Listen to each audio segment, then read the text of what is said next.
Hola, ¿qué tal? Bienvenidos a una nueva entrevista en lasdosorillas.com. A esta hora saludamos a Tsitsi Uribe Vázquez. Ella es la hermana de Lucas Villa.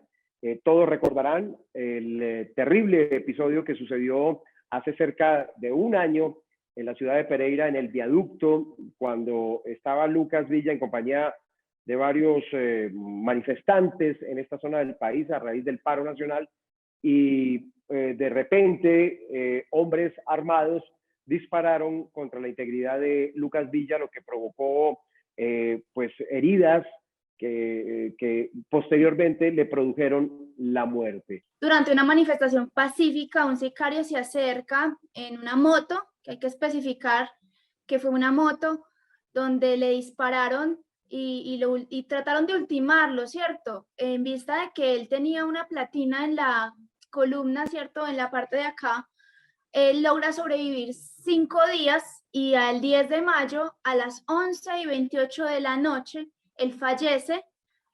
Digamos que por las heridas, pero también nos gustaría ser un poquito más específicos a la fecha de hoy, ya es un año, también porque hubieron irregularidades en el hospital que no nos garantizaron a la familia tener la certeza de que él haya muerto por sus propios medios. Nosotros, la familia, durante los eventos que vivimos en el hospital, tuvimos también una lucha bastante fuerte contra, digamos que, decisiones que se tomaron, ¿cierto?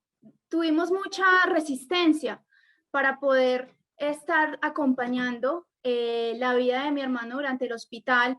Y nosotros, inclusive, dentro de los próximos días o de pronto los próximos meses, vamos a estar sacando, digamos que, un documento gráfico donde queremos contar parte de lo que vivimos en el hospital, donde no nos sentimos tranquilos con respecto a las determinaciones que se hicieron respecto a la vida de mi hermano. Sí. Quiero dejarlo así abierto porque es como que queremos darle mayor contundencia y mayor claridad frente a lo que ocurrió, que no solamente quede en algo vago, sino que queremos ser más específicos, contar nuestra historia, porque además para la familia nos lo mataron 2 veces. A ver, vayamos por partes. Lucas queda herido el 5 de mayo en medio de estas manifestaciones, de esta protesta pacífica que se lleva a cabo en el viaducto en Pereira. Aparece una motocicleta y desde allí hombres armados disparan contra la integridad de Lucas. Dice usted, Cici, que Lucas tenía una platina en su parte posterior y que inmediatamente fue trasladado a un hospital. ¿A qué hospital llega Lucas y qué es lo que sucede allí? ¿Qué es lo que estás tratando de decir? Que Lucas no murió producto de las heridas que recibió, sino que tal vez en el hospital donde fue atendido le provocaron la muerte. Lucas estaba muy grave, sí. Las condiciones de él fueron muy difíciles. Sin embargo, él aún seguía luchando por su vida en el hospital. Ese último día, inclusive, a nosotros nos tomó un poco por sorpresa el último comunicado a la opinión pública, porque inclusive estuvo en contra de la decisión de la familia materna de hacer pública el comunicado de que tuviera muerte cerebral, porque hacía nada, el día anterior nos habían dado un diagnóstico diferente. A eso me refiero.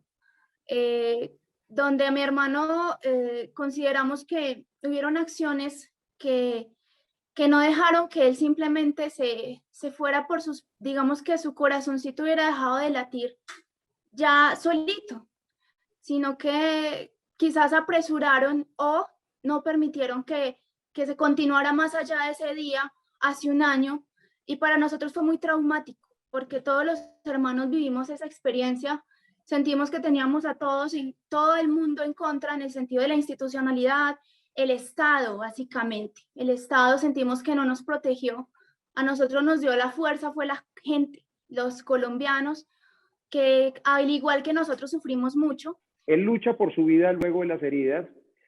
Lo que decían los médicos era que había una muerte cerebral en ese momento, si no estoy mal, lo que se trataba de interpretar por parte de los médicos, y que lo único que había 2 posibilidades, que existiera un milagro para que Lucas volviera a la vida, o que en cualquier momento iba a ser desconectado obviamente con permiso de la familia. ¿Eso fue así? Cuando hacen el primer diagnóstico de muerte cerebral, la misma noche, es más, cuando yo entré a despedirme de él se movía, ¿cierto? Cuando yo le dije a mi hermano que se estaba desprendiendo de este plano, él hizo un movimiento como de querer levantarse, él volteó los ojos y movió el hombro, y lo movió brusco. Entonces me pareció extraño que una persona con muerte cerebral tuviera se moviera, ¿no? Se supone que cuando uno tiene muerte cerebral estás prácticamente, en palabras fuertes, decapitado, ¿sí? Ya no puedes conectarte con tu cuerpo. Por ende, y por la decisión que se tomó de parte de la mamá de Lucas, mi mamá, de que no se fueran a donar sus órganos, porque querían que donáramos los órganos de Lucas, una persona que ha muerto por un crimen, y lo cual no se puede hacer porque obviamente el cuerpo se vuelve parte de la investigación. Entonces empezaron a ver como indicios extraños frente a las condiciones de mi hermano en el hospital, en vista de que mi mamá no quiso hacer una donación de sus órganos porque mi hermano pues tenía unas creencias espirituales diferentes.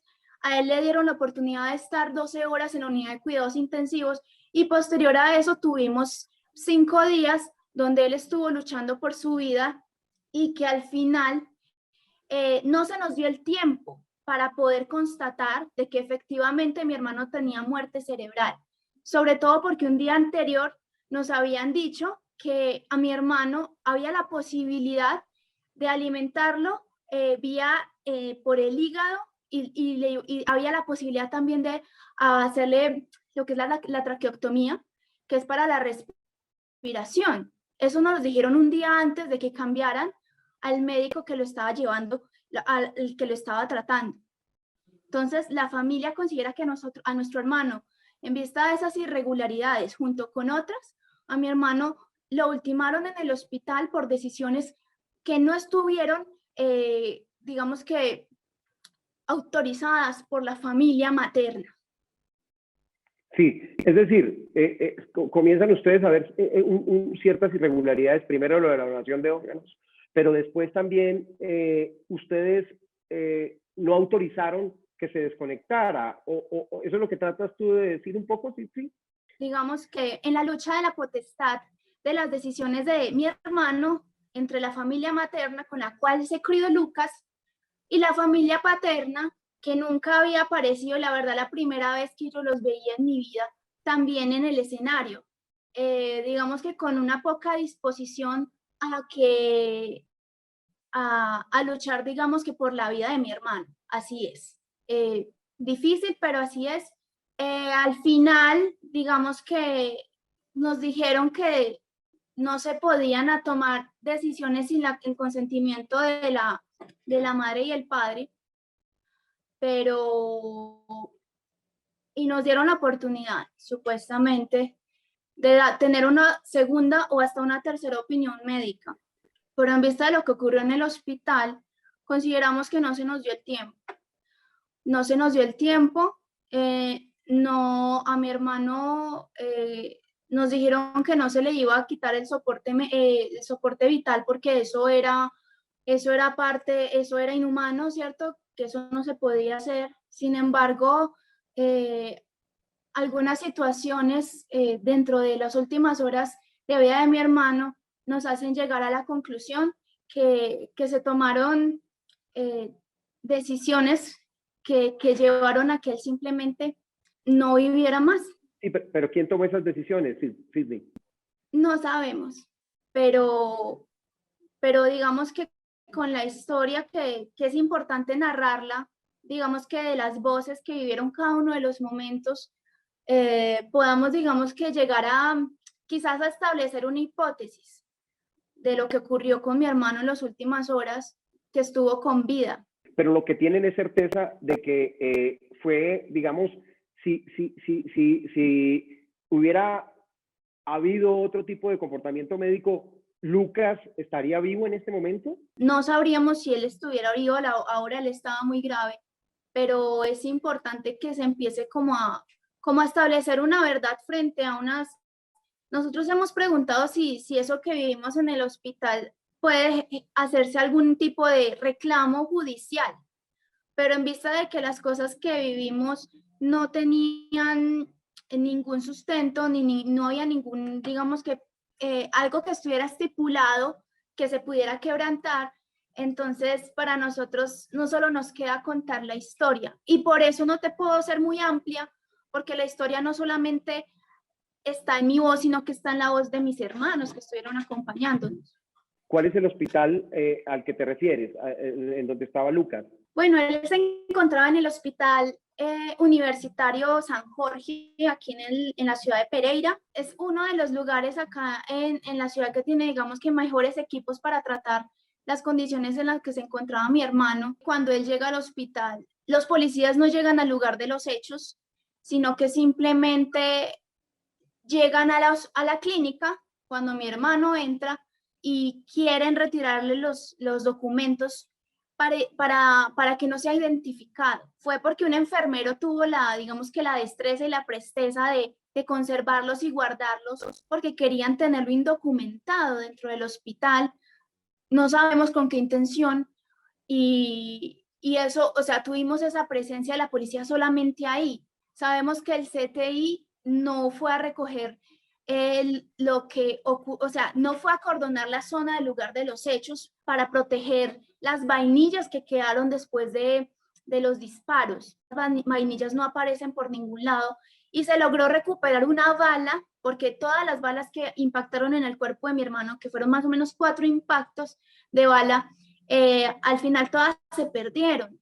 Pero afortunadamente, dentro de toda esta tristeza, a mi hermano, una de las balas que penetra en su cuerpo queda alojada al atravesar por la maleta en una carpa que él llevaba dobladita. Entonces quedó alojada y la encontramos al tiempo buscando entre, digamos que desdoblando la carpa que tenía mi hermano y se encontró la bala. Es decir, que por fin hubo material balístico. Desde el año pasado la tiene la fiscalía. Le proporcionamos inclusive la ropa que llevaba puesta porque a nosotros nos lo dio el hospital. La queríamos, digamos que conservar efectivamente por si la fiscalía nos la pedía para empezar a corroborar lo que decía la necropsia con las entradas que habían de las balas en la ropa de mi hermano. También se las proporcionamos. El maletín también se los dimos que llevaba puesto. Y varios testigos, ¿cierto? Que no se acercaban a la fiscalía porque tenían temor, porque muchos de los chicos que querían poner denuncias nos manifestaron que habían hostigamientos por parte de la policía y también inclusive de algunos agentes de la fiscalía, no sé si se les llama así a los funcionarios de la fiscalía. Entonces eso no genera facilidad para que la gente quiera testificar y contar un poco de su experiencia alrededor del crimen de mi hermano. Entonces algunos se nos acercaron a nosotros, puedo decir que específicamente a mí, para sentir una seguridad de que su testimonio iba a ser asegurado y también su seguridad frente a proporcionar esa verdad. Y ya llevamos un año donde consideramos que ya hay material para poder empezar a evidenciar quiénes fueron los criminales. Sabemos que antes de que a Lucas lo mataran, sí. ¿Quiénes mataron a Lucas Villa? Para ustedes, para la familia. ¿Quiénes fueron? Para nosotros los presuntos responsables del homicidio de Lucas es la clase empresarial y política del departamento de Risaralda. Los empresarios que se reunieron junto con los políticos que son abiertamente de extrema derecha que hemos tenido en el departamento de Risaralda y también la administración local se reunieron para tomar determinaciones frente a lo que estaba ocurriendo en el paro. Días después sale el alcalde Maya a avalar los grupos de paramilitarismos urbanos, mal llamados Frentes Comunes de Defensa Civil.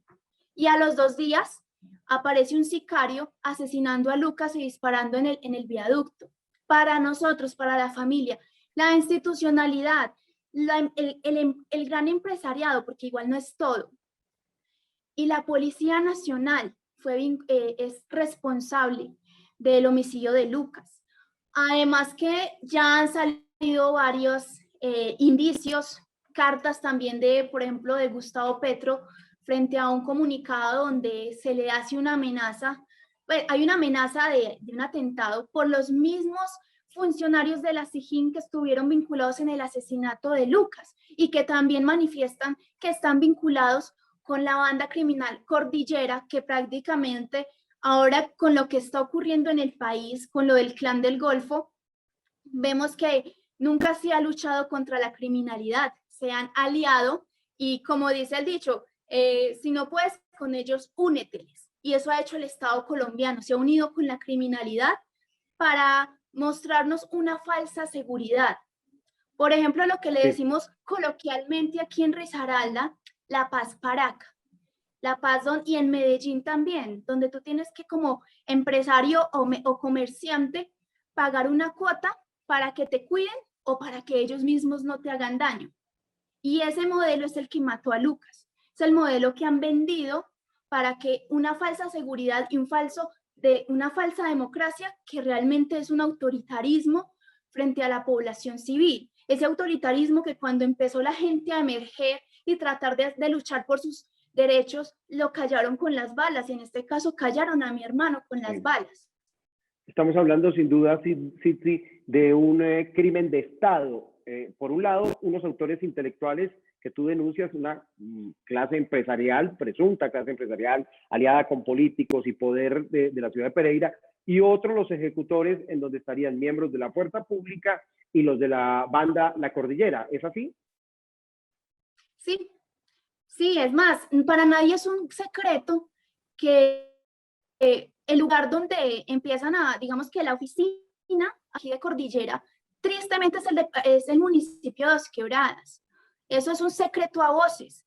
Es más, tuvimos, no tengo la claridad ahorita en este momento, de que tuvimos un concejal que fue el hermano de Macaco, el paramilitar acá que ayudó y formó lo que es la Cordillera acá en el departamento.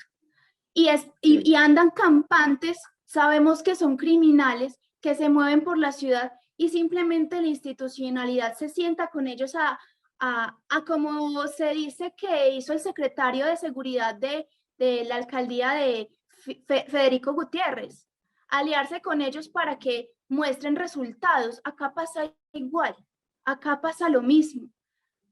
Sí. O sea, también es muy difícil, o sea, tener esa realidad, que quieran lavarse las manos simplemente responsabilizando una banda criminal que no está dentro del control de ellos, pero sabemos que en el fondo sí es el Estado el que a través de esta gente mata a los ciudadanos. Sí. Algún medio de comunicación recientemente publicó una información según la cual el asesino o los asesinos de Lucas ya no están en Colombia y fueron sacados fuera del país. ¿Ustedes tienen información sobre eso?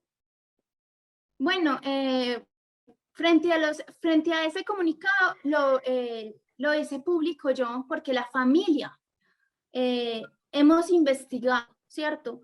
Porque no confiamos del todo en la justicia de la fiscalía.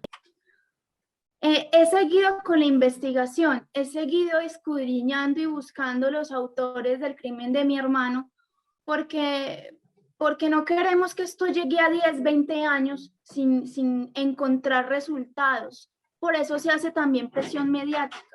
E hice público que más o menos tenemos el conocimiento que hace 5 meses el criminal que accionó el arma contra el cuerpo de mi hermano lo sacaron del país. Y esperamos entonces que debido a esto la Fiscalía empiece a generar resultados frente a los autores materiales y sobre todo lo que más nos interesa son los intelectuales, porque sabemos que el sicario solamente es víctima de un sistema promovido por la gente que tiene más poder en el país, la precariedad de un ciudadano que tiene que someterse a matar a otros para poder comer. Entonces para nosotros es una víctima más la persona que le disparó al cuerpo de mi hermano. Finalmente, sí, ¿cómo van a recordar ustedes un año después a Lucas en la ciudad de Pereira?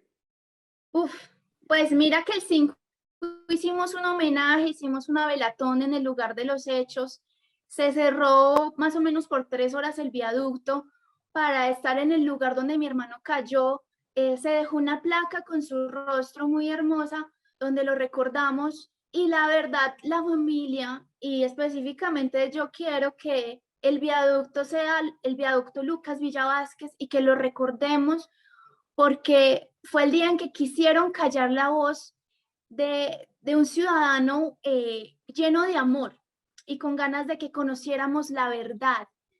Y queremos que ese homenaje a la vida de mi hermano se convierta en el nombre del viaducto y vamos a seguir trabajando por ello, para que la memoria de las víctimas prevalezca.